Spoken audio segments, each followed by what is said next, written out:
దీనికోసం మీరు మాట్లాడతారా? నిర్మల్ జిల్లా ఖానాపూర్ మండలంలోని సుర్జాపూర్ పాతన్కుర్తి ఐకేపీ కేంద్రంలో రాత్రి వచ్చిన ఈదురుగాలులు అకాల వర్షాలతో ధాన్యం తడిసిపోయింది. గాలి దుమారానికి వడ్లపై కప్పిన కవర్లు ఎగిరిపోవడంతో రైతులు తీవ్ర ఆందోళన వ్యక్తం చేస్తున్నారు. ఇప్పటికే కొనుగోలు ఆలస్యం అవుతోందని, తడిసిన ధాన్యంతో నష్టపోతున్నామని రైతులు ఆవేదన వ్యక్తం చేస్తూ అధికారులు వెంటనే కొనుగోళ్లు వేగవంతం చేయాలని కోరుతున్నారు.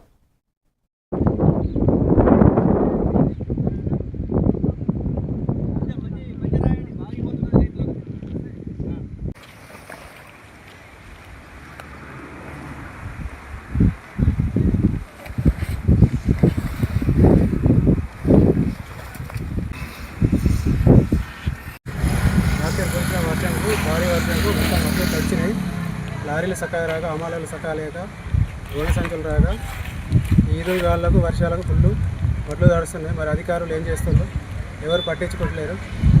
రాజకీయం చేసేవాళ్ళు కూడా ఒక్కరు పట్టించుకోవట్లేరు. కలిసిన అట్లాలు మరి కొంటారా కొనరా మరి మాకు ఏదో ఒకటి సమాధానం చెప్పాలి. రైతులకు లాస్ అవుతుంది.